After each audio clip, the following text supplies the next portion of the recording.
The Maker's Mark Mile is a Grade 1. This is run on Keeneland's Friday card. It's the 9th race. It's a mile on the turf for 4-year-olds and up. And this is a compact, but this is a pretty darn good field. We've got a couple of Charlie Appleby's sitting right next to each other in Naval Power and Master of the Seas. Of course, you all remember that two great races in a row. I can't remember the name of it, the one at Keeneland prior to the Breeders' Cup Mile, but two great efforts from Master of the Seas, and he got up in a wild finish in the Breeders' Cup. You got your perennial couple of Chad Browns. You've got Equitize and Kubrick, who's a European shipper who's fairly new to things in the States. And then you've got your Canadian shipper. Roger Rapfield always brings Cheryl Spite down for these type of races. And then Bob Baffert bringing in Du Jour from the West Coast, which is interesting in itself. Bob Baffert, I didn't think he could race in Kentucky. I guess Keeneland doesn't qualify. And then we've got Integration of the Shug McGahee trainee who made a little bit of noise and last race was in the Pegasus was a little disappointing, but upon further review, maybe there was a reason for that. So if we take a look at these horses one by one, the first thing we have to notice is there is no early speed, no guaranteed front runner. Now, you could say that Equitize perhaps will be on the lead kind of by default because I really don't think he has much of a chance in this race. He is advancing from an allowance win at Tampa, I believe it was. But and he showed pretty good turn of foot. I mean, I liked what I saw from him, but the numbers just don't say that he's going to be ready to face this type of field right now. So I'm going to toss him, but I think he could be a pace presence. Now, Naval Power is really interesting to me. This one is a new gelding. And I'd have to believe that it occurred over the course of the long layoff, and his last race he had been gelded, and it makes perfect sense because his efforts prior to that, he was keen or on the lead in all his starts, where he went 4 for 5, and in some pretty good fields. But in the last race, they took him back. He rated in Dubai, and he came from close to the rear to close very strongly to finish out. Now, maybe that was the goal all along, and that's why they gelded him to get him to settle a little bit so he could manage his speed perhaps some more. But he's still more than capable of winning a race on the front end, and he's demonstrated that. He has that kind of speed. The lack of speed here would tell me that they're going to put this one up on the lead or near it. And that's where I think he's got a tremendous tactical advantage over the rest of this field. And at 10-1, which I don't think he'll stay there, but I think that's outstanding value. And given the fact we have so many late runners, which always means traffic and a lot of it's who's going to get the trip, Naval Power should be in the clear, particularly from the 3-hole. And I like Naval Power to win this race. Emmanuel is a nice horse, but he's a Grade 3 horse. All his efforts at Grade 1s have been disappointing, or he's been pretty much a non-factor. And you look at his numbers, he pretty much runs the same race every time. It's just the class of the field is a little too high for him, and I think that's probably the case here. So I'm going to let Emmanuel go. You want to put him underneath in the trifecta, I can certainly see it, but I think that's the extent of his participation. Integration was a horse on his way up, and I really liked him in the Pegasus. But he got completely shut off, and I think Pete Aiello said the door was shut on him in the stretch, and that was correct. He ran a good race. He had plenty of horse coming into the stretch. He just didn't have anywhere to go.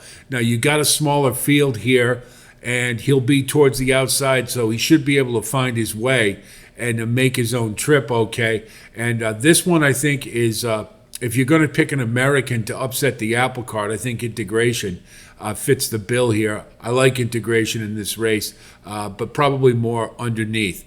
Master of the Seas, what can you say? I mean, he's a 4-5 favorite, deserving as such. He's a Breeders' Cup Mile champion. He has a monster kick, as we've seen. And he's not quite as handy as perhaps Naval Power, as I think he does have to come from the back. Now, the question you got to have is, well, is there going to be a lot of pace to run to? And probably not. This horse is certainly extremely talented, but he's got a lot of company in the back, as you can see, with Kubrick, Cheryl Spite, and De Jour. So he's going to have to work out a trip. It isn't a big field, and if any horse can do it, he certainly can. Master of the Seas, obviously a win candidate here, being trained by Charlie Appleby, and he's got William Buick aboard, and that's a lethal combination, as we know. I just think tactically, maybe the race shape is a little bit against him here, but he's certainly one that can win this race, and you have to absolutely use. Kubrick, I liked what I saw from his last race. Didn't come back terribly fast. And he was on Lasix, but you look, and his back class kind of speaks to a horse who was running at the kind of the lower stakes levels in Europe. He wasn't running at the big grade 1 levels. So there's a couple of things there that make you wonder about this one a little bit. But he is a Chad Brown, and anything's liable to happen. The light bulb could go off, and he's known to put horses like Kubrick in these type of races, and they can surprise at some odds. And I'm going to use him for the value more than anything else. He'll certainly need a trip, but he's got Flavian Pratt aboard, and I think that's a pretty good sign that Chad Brown thinks something of this horse. So Kubrick, I think we use probably more for an underneath candidate, hence the asterisk, but I think one I'm confident using value-wise. Cheryl Spite certainly fits in this race. There's no doubt about it. And at 15-1, that is a pretty good price. But given the fact that this race is a little chalky, a little top-heavy, and Master of the Seas being at such short odds, I'm just, I want to get a little more value, so I'm using Kubrick. You could certainly use Cheryl Spite. This one brings it every time they come down from Canada. Roger Ratfield is always has them ready to run, and he could run his race. I just don't think it's going to be good enough against the likes of Kubrick or Naval Power. But 15-1 underneath, I could certainly see it. Du Jour,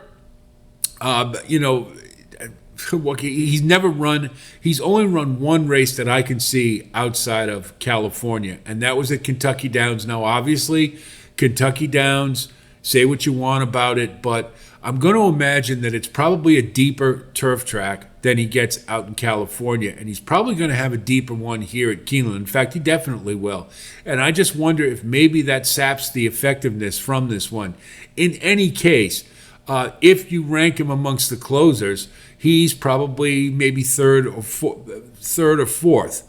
And particularly, I just the race shape not setting up well, and the fact that you do have that question about moving to the east, I'm going to lose him. At 4-1, I think that price is a little too short for me.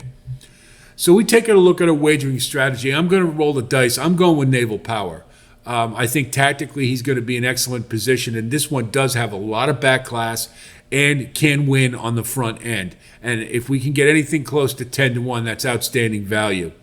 Now, Master of the Seas certainly is a win candidate here. So here's what I'm going to do. I'm going to do a 3-4 cold exacta. Then I'm going to box the two Applebys. Then we'll key box in the event with 4, 5, and 8. So number one, if we do get Naval Power on top and we get Master of Seas in second, we triple up. Number two, if we do get Naval Power and one of the other two, for some reason Master of Seas doesn't run his race, we get integration or we get Kubrick at a price. So we're just going to take a stand here and try to beat Master of the Seas, and I think we've got a really good shot with Naval Power.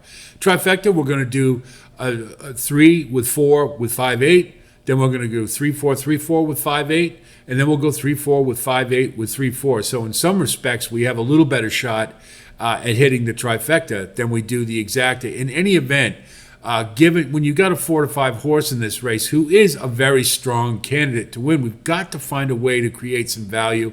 So I'm going to try to do it using Naval Power, and it should make for a pretty interesting race. anytime the Applebee's come through, they usually it makes for a pretty exciting race. So looking forward to it on Friday's card, and I wish the best of luck with it.